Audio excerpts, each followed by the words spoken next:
Hey, this is Ken Finnan at Capital Advantage Tutoring, and it's my job to get you through the Series 7 exam. So we're going through the whole series. We're trying to get through the whole A to Z, the complete Series 7, so you can use this as a pure supplement to your study materials. You still need questions and stuff, but for the Series 7, I think this should give you a lot of information when I get through the whole project. I will call it the Series 7 free project, whatever you want to call it. This time we're talking about munis, municipal bonds. What are muni bonds? We're going to go into the whole thing. First of all, before you even get into the whole thing, what's a municipality? A municipality is a city, state, territory, or possession of the US. They might even use the word political subdivision, county, city, school districts, and stuff like that. If you see the word authority or commission other than SEC, then you'd probably be talking about a muni of some sort. We're going to get into all that. These are not, remember, these are not federal bonds. These are not US government bonds. These are cities, towns, states, the smaller ones, all right? So let's get going.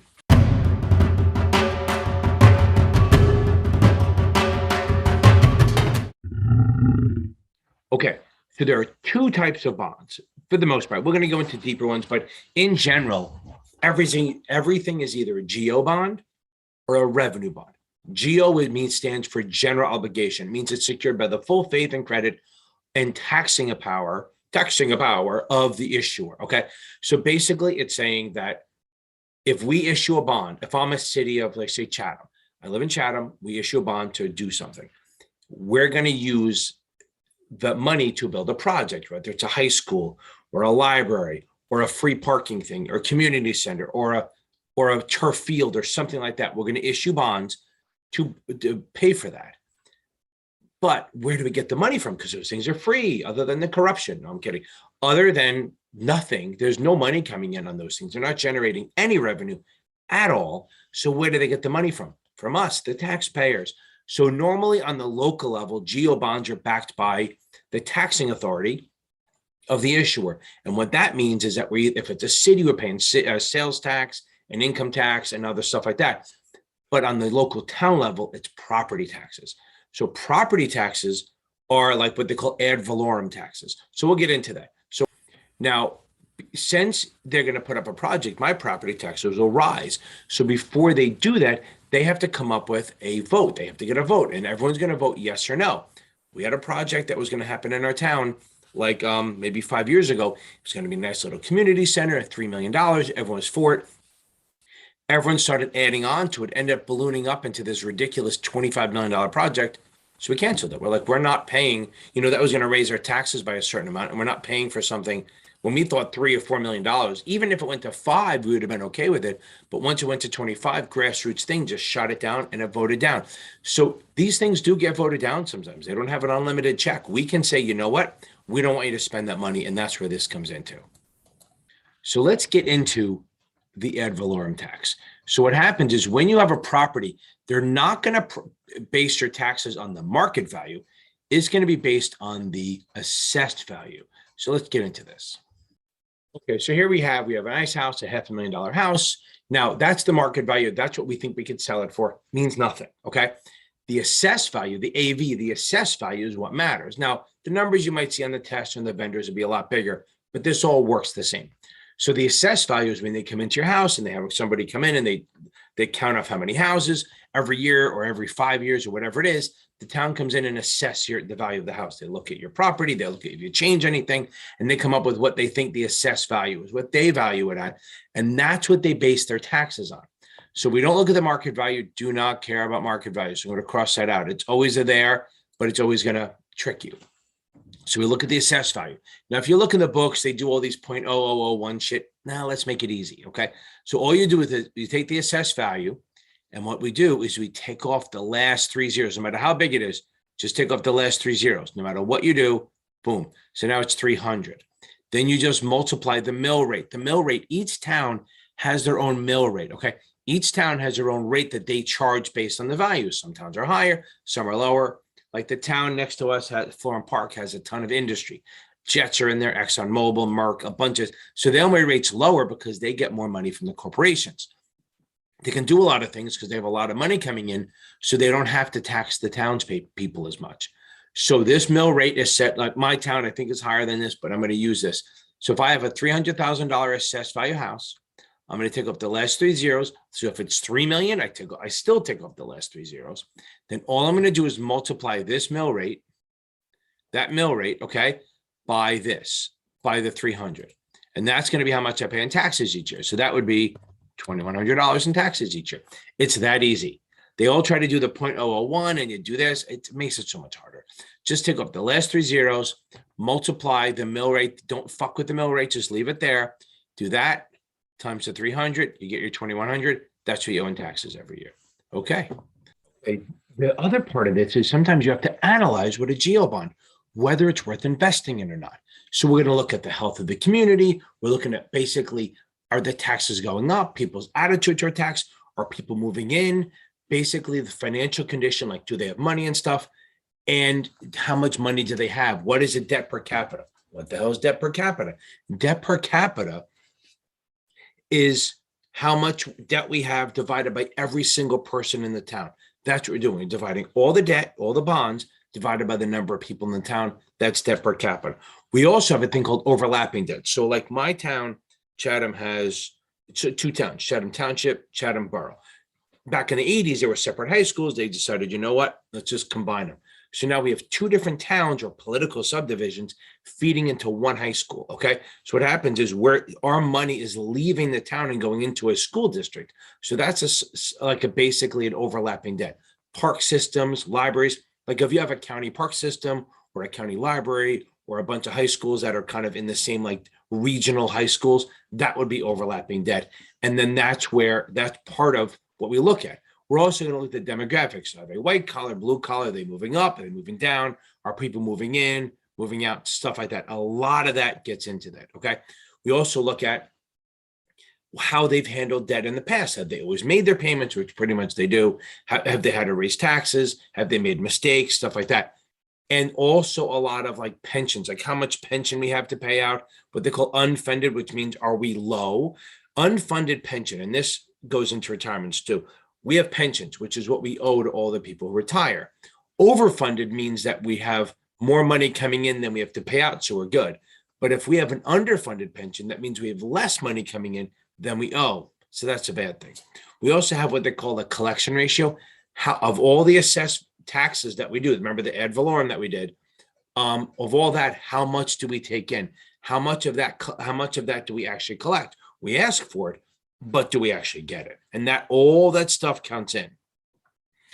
Okay, so revenue bonds are bonds with a known source of funding coming in, meaning that we're issuing it for a project that's gonna create revenue, like a stadium, a hospital, an airport, a parking garage, subways, buses, bridges, anything that people pay to use. So let's think about that. GOs are for things that are free to use. Revenues are for things that you pay to use. I like that. Okay. Now, where does the issuer get the money to pay back the interest? Because you buy a bond, you owe interest on it. You're going to get it from the users, the tolls, the fees, the fines, stuff like that. The user fees. Maybe if it's a stadium, maybe it's like the ticket sales, the concessions, stuff like that. People using it, so people pay to use it. The revenue bond pays that debt service down. Okay, so there's all different ones. We're going to go through them real quick. You don't need to know every single one. The basic one is knowing that they generate revenue. Housing bonds, dormitory bonds for colleges, maybe some sort of utilities, like maybe gas, maybe you have a town gas line. Like the town next to me, they have their own town electric. They usually do better. Transportation, like, tunnels and bridges and buses and subways, stuff like that. Okay, so let's look at special tax bonds.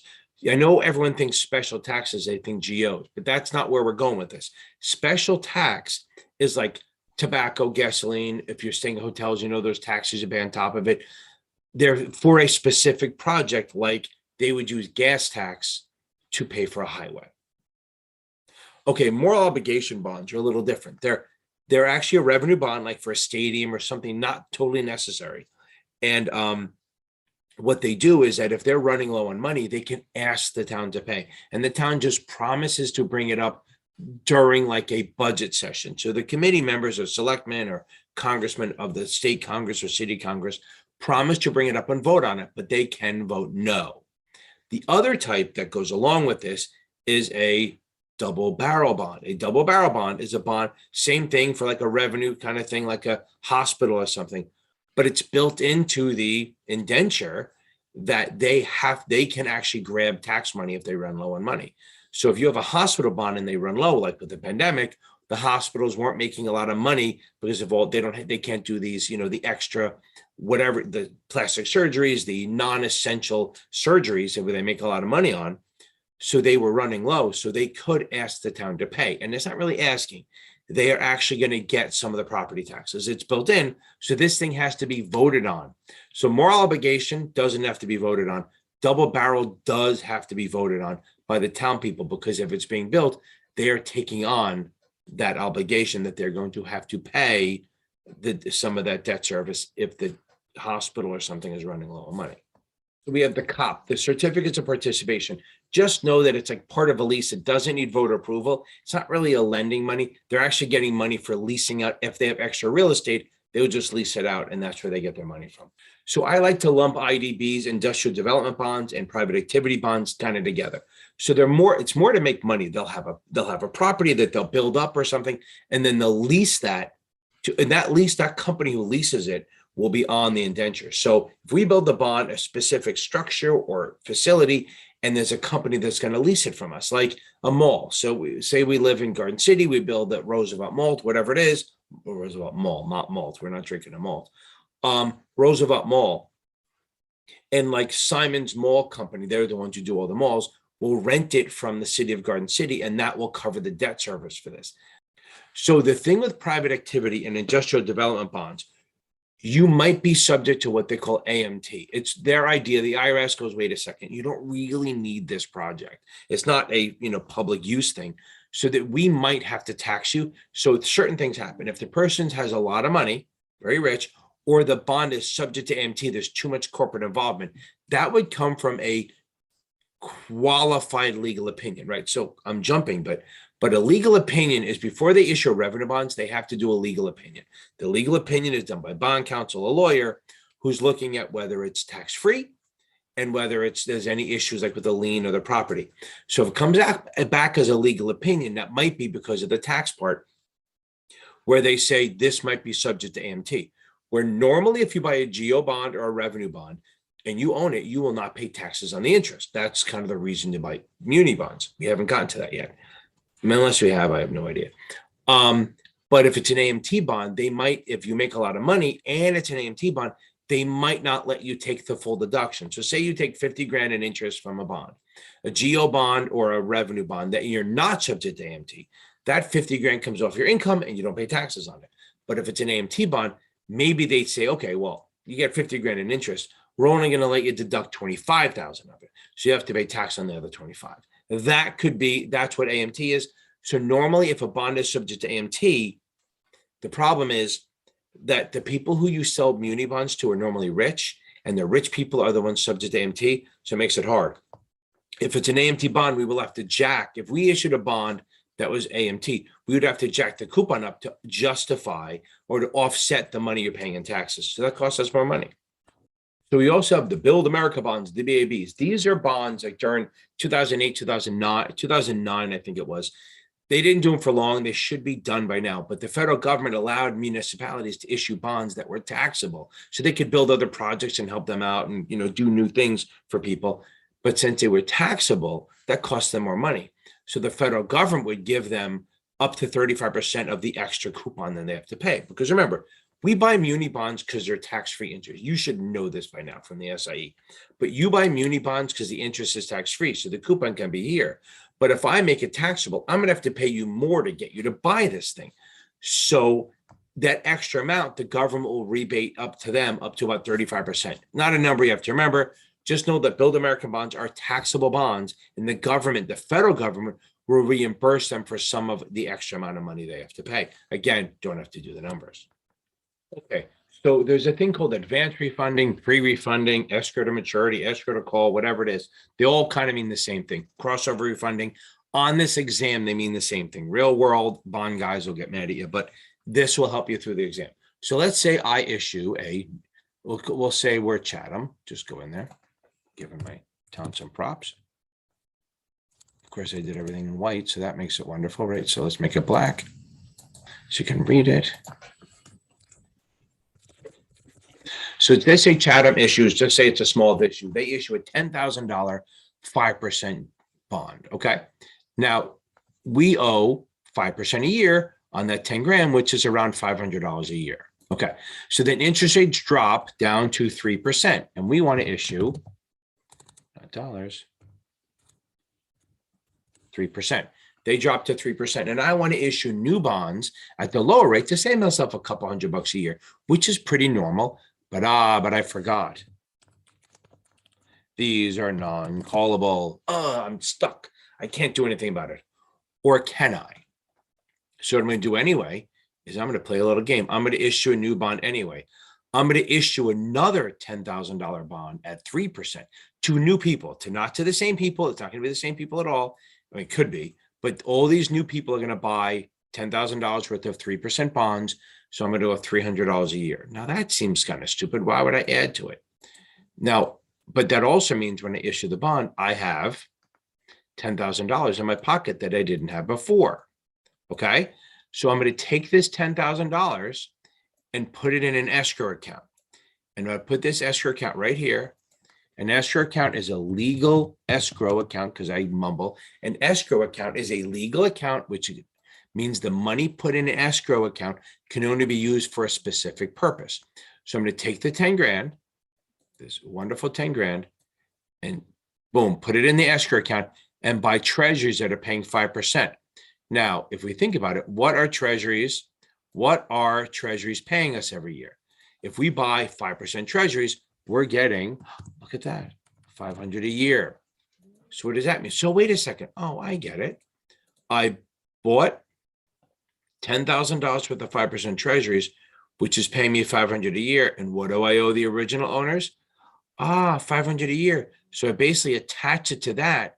So now as this gets paid, boom, it goes to pay them. So now what happens is I've just defeased the debt. That's another word. I just defeased the debt. The only thing I have to worry about right now is this 3%. This is being paid off by the treasury. So I'm good to go. I don't even have to worry about it. It has to be a AAA rated bond or a treasury. The only way this works, it can't be AA or whatever it is. It has to be high level. AAA or a treasury is the only ones that can do it. Now, as an owner of this bond, would you be happy or pissed? Well, at first you think, wow, I'm kind of pissed. But then you think, wait a second. I am now guaranteed to be freaking paid, because when I was with Chatham, there was some credit risk with the federal government backing my bond. I don't care. I'm all good. I know I'm getting the money. So the thing is, that's great. But then the price of the bond will go up because the credit rating on that bond, say I'm AA rated, say Chatham is AA rated, then all of a sudden this bond, this specific bond is now going to be AAA rated, which is the highest rating because it's guaranteed by the bond. So everyone's happy. I only have to pay 300 a year, and you're going to get your 500 a year still from the treasuries. The only reason this works is for munis. It doesn't really work for corporates, because corporates will always have a coupon that is higher than treasuries because there's more risk and they're taxable. The reason munis might have a coupon that's lower than the treasuries because they don't pay taxes. After tax, the treasury will be lower because there's less risk. But because there's no taxes coming out of the muni, they can have a lower coupon than that. And the munis don't pay taxes on the interest coming out of the treasury, so that's all good for them. One thing that you think, oh, wait, why don't I just do this? Why don't I just cut out this part of it and just issue 3% bonds to buy 5% treasuries and just make some money? You can't do that. As much as I'd make 2% on free money, I can't do it because that's called treasury arbitrage, and that's illegal. The only time that they can issue these bonds is if they do this, if they use it to pre-refund, defeasing the debt, advance refund, escrow to maturity.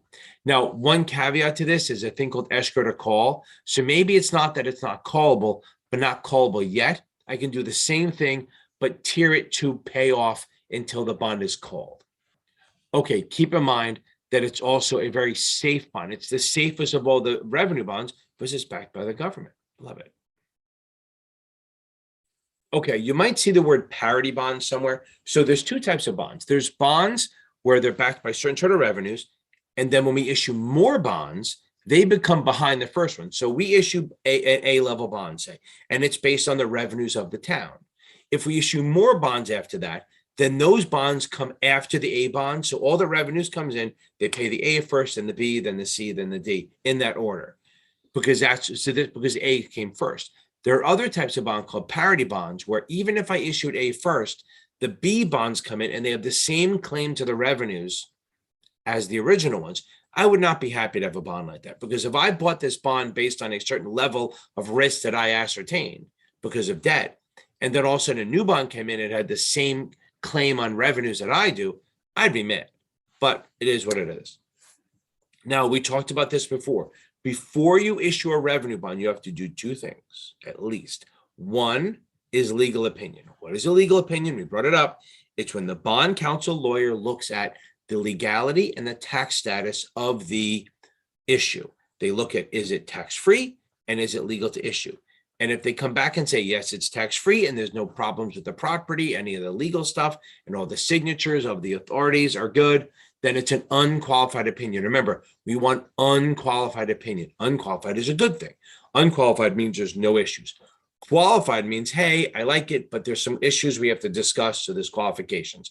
That's the legal opinion. The next one is, we're going to do a feasibility study. The feasibility study, we're looking at, will the fucking thing make money? Okay. Will it cover the debt service? A new term. So feasibility study is evaluating it like it's a business to determine, will it bring in enough revenue to cover the debt service? Like in New York City, if you go there, there's a Second Avenue line. When they first did it, they wanted to go all the way down Second Avenue from like the 80s down to like Canal Street. But they realized the feasibility study, that if they did that, no one would ride it, because why would they? So they actually had a curve go down and then curve into Midtown through Times Square and then back down Second Avenue. And that made it more attractive. And the feasibility study said, hey, you do that, people ride it. Now it's a beautiful line, it's built, they're going to add to it. But right now that curve into Times Square, Midtown, made people want to ride it and go from the Upper East Side down to Midtown. Worked out. Now you're going to see the term debt coverage. Okay. So debt service, first of all, is the annual interest and principal payments that we have to make every year as an issuer. Okay. So every year the issuers have to make certain payments every year called interest and principal. That's called debt service. Okay. So debt service is how much we pay. Debt service coverage ratio is, are we bringing in enough money? Are we bringing in enough revenue to cover the debt service? You don't have to do the math. You just have to know that. Now, sometimes they look at two different things. There's a gross revenue and then their net. Gross revenue means that they're paying the debt service, principal interest, immediately out of the money that comes in. So you see the little guy, the girl picking up all the tolls and the fees and all that, putting it in the bank, and then they pay the interest and principal first. Then they pay ops and maintenance. That's gross. Net revenue is they pay the debt service after they pay ops and maintenance. So they get the money, they pay the ops and maintenance, then they pay the debt, then they pay the debt service. That's net. Okay. Gross, you pay the debt service first, net, you pay it after. Okay. So in the trust indenture of a muni bond, okay, you will have certain promises or covenants. Okay. So I will try to remember them as, let's do it this way. So the way the trust covenants are in the trust indenture, and that'll list what the issuer has to do. So C for covenant, just so I remember, crime, it's an acronym, crime. C for covenants, R is the rate covenant. Okay, so the rate covenant is basically, we're going to promise to charge a high enough rate. I know it's off, but you'll deal. Charge a high enough rate to cover the debt service. So people coming through, they pay tolls, fees, rents. We want to make sure that it's high enough to cover the debt service. I, insurance. We want to make sure we have insurance. I hope I spell it right. Insurance on the project. So if it fails, then they can pay. So all the bondholders, think about this. So if I had a bridge and it was, I had all the bonds, people paying they bought the bonds and they're going to pay interest every 6 months, and the bridge falls. The bridge falls apart. Now nobody's getting any tolls, nobody's getting money, but the investors are going, fuck you, pay me. They want the money. So they'll have what they call an insurance project. Well, they'll do a catastrophe call. They will call all the bonds and the insurance company come in and just pay off everyone.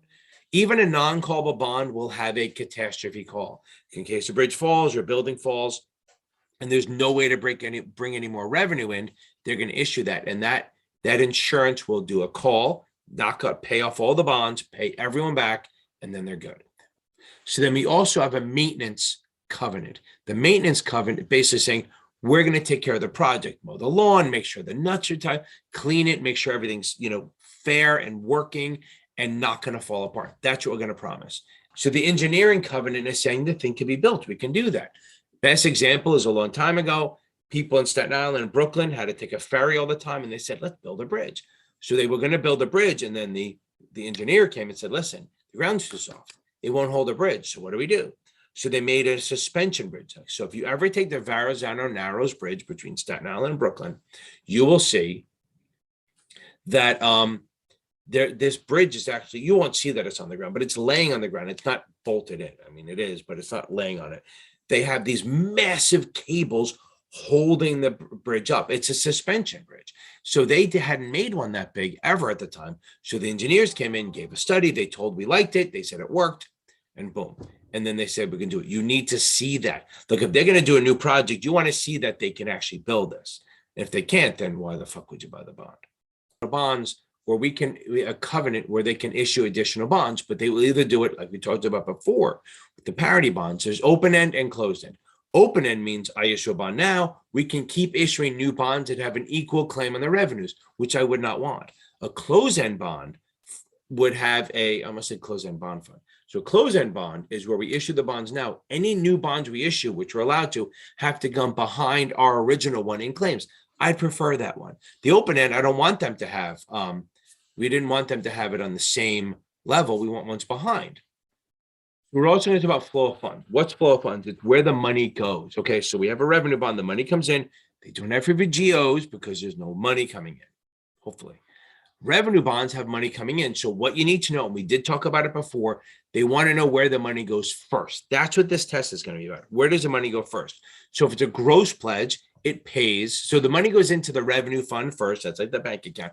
And then does it pay operations and maintenance or debt service first? So if it's gross, it pays the debt service first, then the operations and maintenance, which is like the rents, the paying for the trucks and the gas and the salaries. Or is it a net revenue pledge where it pays the operations and maintenance first and then the debt service? Okay, so let's compare these a little bit. Okay, so the GO bond, you need voter approval. You need a voter approval first, okay?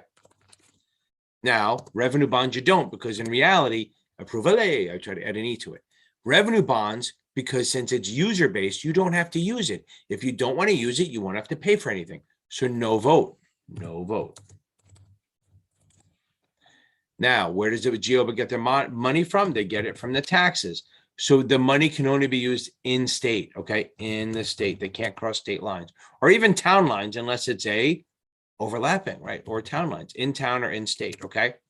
Revenue bonds, yeah, sure. They can cross state lines. If you come to New York, they have the PATH, which is a Port Authority Trans-Hudson, crosses New York and New Jersey, Metro North, New York and New Jersey. All these things cross state lines, okay? Now, let me go back. You don't need voter approval, but you would need the feasibility study, okay? You need the feasibility study. I'm not going to write the whole thing out because I'm not sure how it's spelled and I'm not sure and I don't want to look it up. Okay, let's try feasibility study, okay? And you need legal opinion, okay? But you don't need voter approval. Legal. What is going on, Ken? Can't type. My fingers are frozen. It's freaking winter. Okay, my fingers are frozen. I'm by an outside wall and it's like 9 degrees out. Big snowstorm. So voter approval for GO bond, you pay with taxes in state. This can cross state lines because it's being paid for with revenues, right? Okay. Now, GO bonds also have debt limits. They're their limit of how much money can be borrowed at any one time. You guys can make fun of me for typing all you want. So debt limits and revenues don't have debt limits, no debt limits. But they don't have debt limits, but they do. They have the debt coverage ratio. So if that's too high, if it's not too high, then they can't issue the bond. GO bonds, voter approval, they use taxes. Revenue bonds do not need voter approval. They use revenues of the project, but they do need a feasibility and a legal opinion. Let's talk about muni notes. Okay, these are short-term issues that basically it's to help finance a project or whatever it is. They're usually issued with a known source of funding. We know how they're going to be paid off. So let's go through them. There's TANs, RANs, BANs, all that stuff. So let's do it on the board. Let's why not. Okay, let's talk about these TANs, RANs, BANs, CLNs, and GANs. Okay, I'm not going to write it out. We're just going to talk about it. So TANs and RANs can be used for budget shortfalls. A TAN is that we know we're getting taxes in the future, so we're going to issue a bond now to pay for it. So this is my example. Always, you probably heard me tell this already. How much does it cost to pick up snow in New York City? Well, it costs $2 million per inch. It's a lot of money. You get a 2-foot snowfall. That's a lot of money. That's $48 million. We may not have it because it happens in January. When do people pay their taxes? In April. So we're going to issue a TAN now, issue the bond now, and we know when people pay their taxes in April, that's going to pay off the TAN. That works. It's a short-term thing, like a bridge loan. A RAN is the same thing, but it's non-tax revenue. Like we need the money for the snow or whatever project or something, an emergency comes up. We're going to issue a RAN knowing that we have revenues from the subways, the tolls, all the buses, all the trains coming in. So we're going to have it paid off by that. It's not a revenue bond. It's just a revenue muni note, a revenue anticipation note. That's TAN and RAN. Oh, TAN, RANs, or trans. We can do any of these, okay? Though TANs, RANs, or trans, TRAN is a taxes and revenue anticipation note. You mix them. Those can be used to fix budget shortfalls. Only those can be used to fix budget shortfalls. A ban is, let's say we issue a GO bond, we get it approved. It may take 4 or 5 months to get it issued, but we want to start building the high school now. So we'll issue a ban now to get the money to start rolling tractors in and build. And then when the GO bond is actually issued, it'll pay off the ban. All of these are very high credit rating. A CLN is a construction loan note.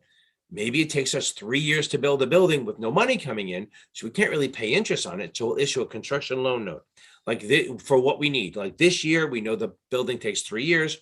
We'll issue a 3-year note right now to cover the stuff for the first year. Then next year, we'll issue a 2-year note for what we need that year. And then the last one, we'll issue a 1-year note to cover that stuff. And then when the building is up, when we issue a revenue bond, knowing that there's revenues coming in, it'll pay off all the 3 CLNs. Now, again, there's a grant from the government, from the federal government. Again, super safe. Think 9/11. So 9/11, boom, we destroyed. Our city's destroyed, okay? The lower part. We need to build it back, but it's really expensive. So the government said to us, we're going to give you $26 billion to fix the city. But it takes 6-7 months to get there because they have to get through the budget committee and get through March. So what we did was we issued GANs, grant anticipation. It's $26 billion worth of grant anticipation notes. They probably sold out within 20 minutes. Everyone wanted to buy them. Super patriotic, super safe. And then in March, when the federal government wrote the check to the city, boom, they paid off the GAN. Super safe. Hope that helps. Okay, one thing's a little different. So instead of using the AAA, AA rate, what they use is the MIG system. So there's MIG-1, MIG-2, MIG-3, MIG. MIG-1, MIG-2, MIG-3. MIG-1 is the top, MIG-3 is the bottom one. That's still investment grade. SG, Sam George, speculative grade is speculative grade. Not a lot of that way, because there's no source of funding. I think Goldman, like 10 years ago, was trying to get the SG off and make them all investment grade, but it is what it is.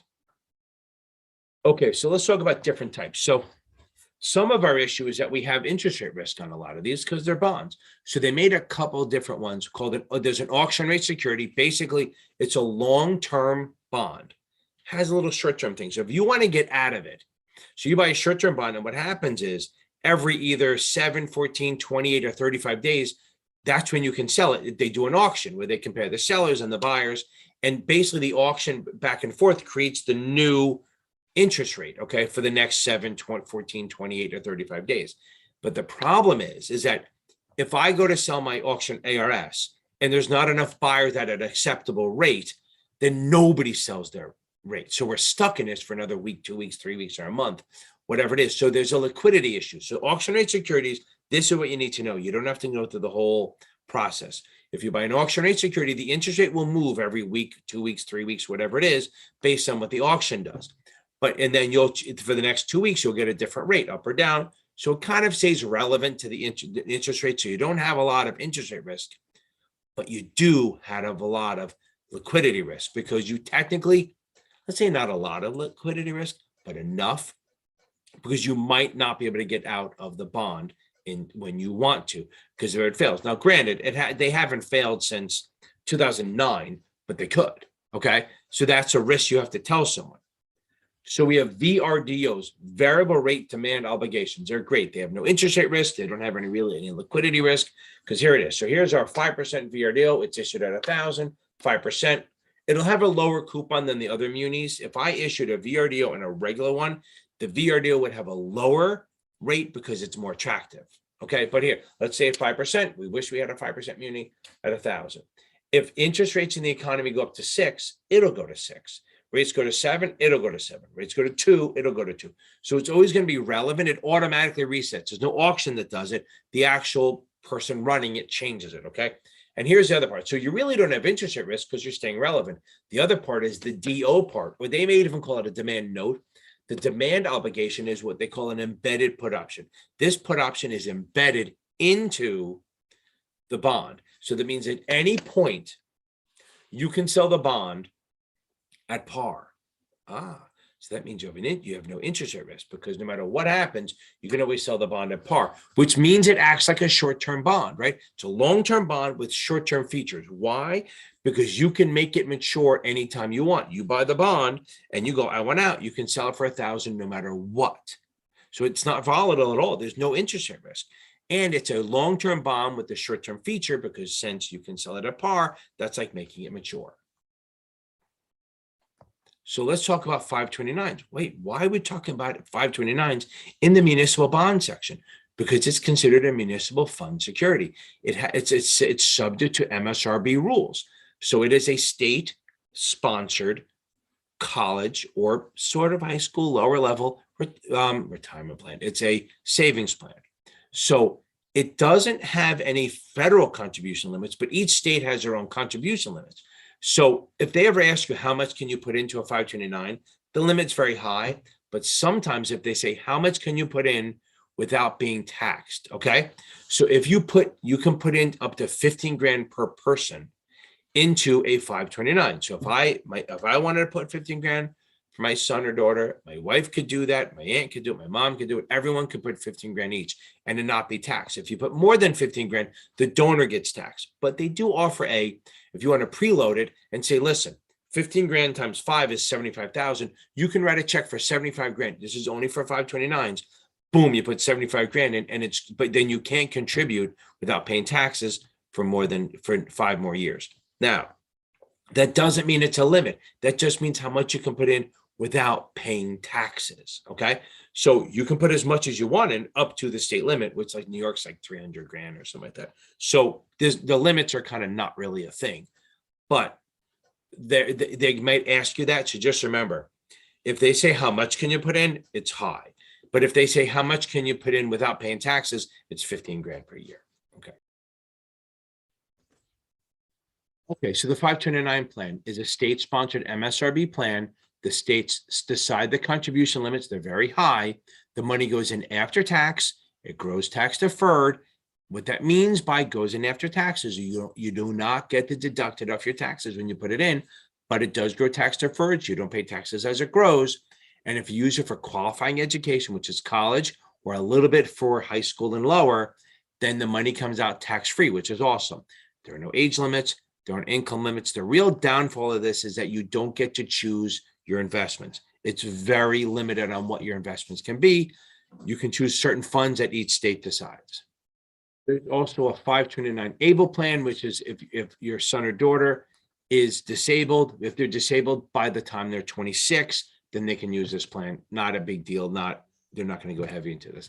Then there's LGIPs, which I don't think they test, but I have 2 people thought they saw it, but who knows? An LGIP is basically investment pools that are created for municipalities to invest their money. Okay, so if a city or state has extra money, surprise, they can put it in LGIP. They're like money market funds, but specifically set up for municipalities to put their money in. We can't buy them. They're strictly for cities, towns, and states to put extra money in. They're very liquid, very, very minimal price volatility also.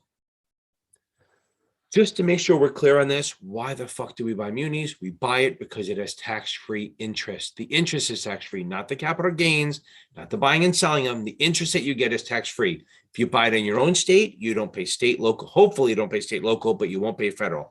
If you buy it in another state, you won't pay federal, but you might have to pay state and local. So a lot of people like you to buy in your own state, or if you buy a U.S. territory, Guam, American Samoa, Puerto Rico, or U.S. Virgin Islands, those four places, those bonds are triple tax-free. Okay, so let's talk about this. So to figure out who the munis want to go for, we should know all of this. So if I buy a corporate bond, it's taxable on federal and state level. We know that. If I buy a government bond, it's only taxed on this federal level, not the state. If I buy a muni bond, it's taxed on the state level, maybe, but not the federal level for sure. And if I buy a territory or possession, it's not taxable at any level. So before we can figure out who munis should be sold to, okay? So before we should figure out who munis should be sold to, we need to understand why. So let's go through the different kind of bonds. A corporate bond, pay tax on federal and state level. Government bonds, always remember this, entities tax themselves. So a government bond, you pay federal, but not state, because they tax themselves. Munis pay state maybe, unless you're in your own state, but they don't pay federal. And then territories, Guam, Samoa, all that stuff, possessions, you don't pay tax. The interest is not taxable on any level, okay? So we're going to go for rich people. I have a couple links I'll put up here that'll help you go through all the comparing a muni bond to a corporate bond. I'll get them up there so you can look at them. Now, so remember, rich people buy munis, poor people buy corporates. Now that's the whole tax thing. I'll put it up here so you can have it. So accretion or amortization is when the federal government is requiring you to either accrete or amortize, because they want to tax you on some of the money. So let's remember this. So if you buy an OID, original issue discount, they require you to accrete. And we have buttons, we have videos on that. So they require you to accrete. So all OIDs you must accrete. Remember that OID you must accrete. Now, if you buy a muni bond or a corporate or a treasury in the secondary market and it's a discount, you don't have to accrete. You can wait till you sell it to pay taxes on it. If it's a premium bond, means over 1,000, you should know this already. Then if it's a muni, you must amortize, which means you're reducing the cost basis every year. If it's a corporate or a treasury, you don't have to amortize. So the way to remember this is OIDs must accrete. Boom, they have to, okay? And on the premium side, only munis amortize. Remember those two, and everything else is a may. Now, I'll put the video up here so you can do the math on that. Also, if you hold the bond to maturity, there is no capital gain or loss. Remember that. If you hold a bond to maturity, there is no capital gain or loss. If you're going to sell the bond before maturity, you might pay taxes. If you sell it for more than the accreted or amortized amount, you'll pay taxes on the capital gain. If you sell it for less than the accreted or amortized amount, you will get a capital loss and not have to pay taxes on that. Now, if you buy a bond, any bond, and you want to sell it, and you end up selling it for a loss, you cannot buy this same bond back within 30 days. That's called a wash sale. But if you change enough of the bond, making it a substantially different bond, then you can do what they call a tax swap, where you're changing the bond. So if you sell like a New York City 10% 10-year bond for a loss, and then you buy like a New Jersey 10% 9-year bond, that's enough of a different bond that you can buy it the same day and still do the tax swap to realize a loss. You're totally allowed to do that. So that's munis. Next one is treasuries. I hope that helps. If you have any questions, check out the links that I said that I'm going to add on to there. Those are the videos that you can watch. And let's do this. Treasuries are next, and then we're going to get into some more heavy stuff. Thank you for listening. Like, subscribe, share. Let's do this.